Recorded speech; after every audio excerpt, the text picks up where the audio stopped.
پیسہ زیادہ آ گیا تو اب کیا کریں گے؟ عیش کریں گے. تو کچھ نوجوانوں کے اندر یہ خرابی آنے لگ گئی تھی، وہ گلیل لیتے تھے، کبوتروں کو مارتے ہیں. اور کبوتر حضرت عثمان غنی کا دور اتنا خوشحال تھا کہ جو مال غنیمت ملتا حضرت عثمان غنی جو اس میں تقسیم کرتے تو ایک ایک آدمی کو اس زمانے میں 1,00,000 درہم ملتے تھے. 1,00,000 درہم، جس کی وجہ سے کچھ لوگوں میں نکما پن آ گیا. جب مال زیادہ آتا ہے تو کام کرنے کی اور کمانے کی عادت چھوٹنے لگتی ہے. پیسہ زیادہ آ گیا تو اب کیا کریں گے؟ عیش کریں گے. تو کچھ نوجوانوں کے اندر یہ خرابی آنے لگ گئی تھی، وہ گلیل لیتے تھے، کبوتروں کو مارتے ہیں اور کبوتر بازی کرنے لگتے، اڑاتے رہتے تھے. پیسے کا نشہ ہی کھیل کود میں لگا دیتا ہے. حضرت عثمان غنی رضی اللہ تعالیٰ عنہ نے اتنا مال تقسیم کیا تھا کہ یہ نکمے ہونے لگے. اس کے لیے باضابطہ طور پر ایک آفیسر، ایک وزیر بنایا حضرت عثمان غنی نے. اور اس سخت قسم کے وزیر، وہ صحابی رسول تھے، سب کی گلیلیں پکڑ کر انہوں نے کاٹ دی اور جتنے کھیلتے تھے کبوتر ان سب کو قید کیا. یہ سختی کے ساتھ آپ نے کبوتر بازی کو بند کیا تھا. یہ صرف میں مثال کے لیے بتا رہا ہوں کہ فراوانی اتنی آئی، کشادگی اتنی آئی، خوشحالی اتنی آئی کہ ایک ایک شخص کو 1,00,000 درہم ملا کرتے تھے مال غنیمت سے. اب یہ فراوانی آنے کے بعد ہی، اسی لیے کہتے ہیں نا، جب مال زیادہ ہوتا ہے تو لوگوں میں فتنے بھی بڑھنے لگ جاتے ہیں، فتنے بھی زیادہ ہونے لگتے ہیں. ایک بات آپ یاد رکھنا، اس مسجد کے صدر ٹرسٹی بننے کی بہت زیادہ خواہش ہوتی ہے جس مسجد کی انکم زیادہ ہوتی ہے. بہت سارے لوگوں کا یہ حال ہے. کسی غریب مسجد میں ٹرسٹی بناؤ، دوسرے دن استعفیٰ دے کے بھاگا ہے گا، یہاں تو کچھ ہے ہی نہیں. بلکہ بار بار چندہ کر کر کے امام کو دینا پڑتا ہے، بار بار چندہ کر کے مسجد کو دیکھنا پڑتا ہے. غریب مسجد کا جلدی کوئی بننا نہیں چاہتا.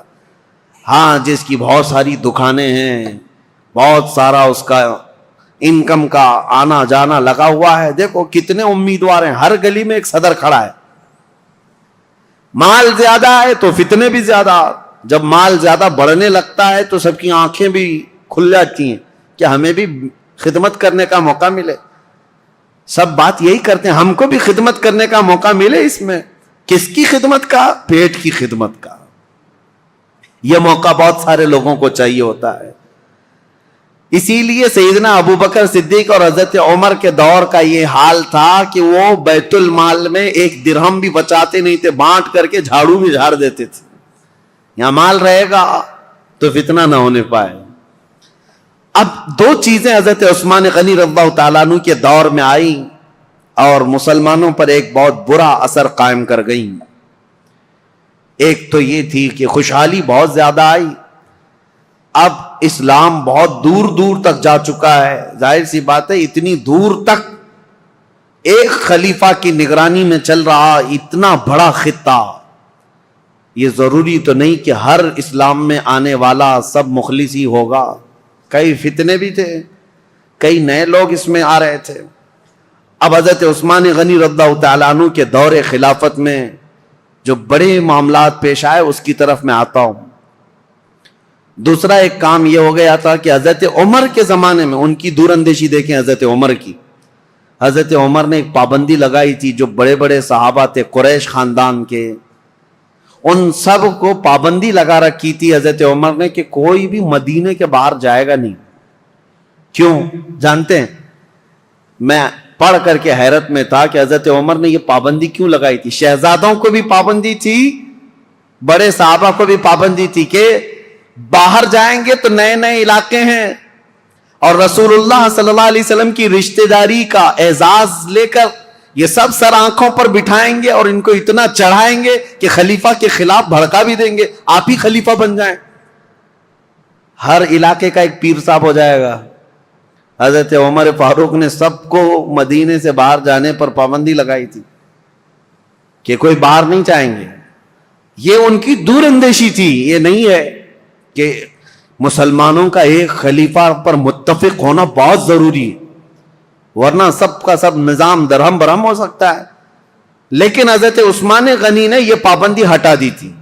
اب ہوا یہ کہ جو بھی صحابی قریش خاندان سے باہر جاتے تھے, جو نئے علاقے اسلام میں آئے تھے, وہ جوق در جوق انہیں دیکھنے کے لیے آتے تھے. یہ رسول اللہ کے خاندان کے ہیں, یہ رسول پاک صلی اللہ تعالی علیہ وسلم کے اہل بیت میں سے ہیں, قریش سے ہیں, اور سب ان کے پاس جمع ہوتے. وہی جو دور اندیشی حضرت عمر کے زمانے میں تھی, حضرت عثمان غنی نے یہ سب چیزیں ہٹائی, اور اس کے بعد سب یہ چیزیں پھیلنے لگیں.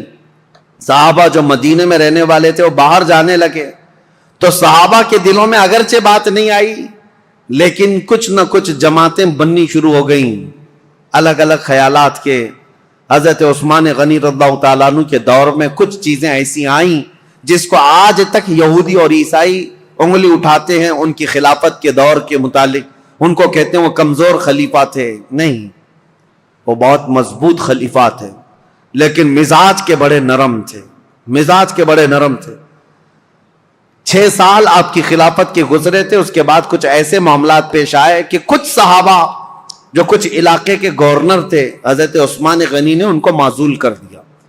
جیسے حضرت ابو ذر غفاری ملک شام میں کچھ علاقے کے گورنر تھے, آپ نے خط لکھ کر ان کو معزول کر دیا. حضرت عبداللہ بن مسعود بڑے صحابی ہیں, فقیہ صحابی, ان کو حضرت عثمان غنی نے معزول کر دیا. اور ان کے علاوہ حضرت ابو موسیٰ اشعری, حضرت مغیرہ بن شعبہ کوفہ کے والی تھے, ان کو آپ نے وہاں سے معزول کر دیا. یہ کبار صحابہ, بڑے بڑے صحابہ تھے. حضرت عثمان غنی نے جیسے ان کو معزول کیا, لوگوں میں ایک الگ سی بات پھیلنے لگ گئی. حضرت عثمان غنی کے متعلق لوگوں میں یہ توہمات پھیلنے لگ گئے کہ کبار صحابہ, کابر صحابہ کو انہوں نے ہٹا دیا. اور اتفاق ایسا تھا, ان صحابہ کی جگہ پر جن کو نیا گورنر بنایا گیا تھا, وہ کہیں نہ کہیں سے حضرت عثمان غنی کے رشتہ دار ہو جاتے.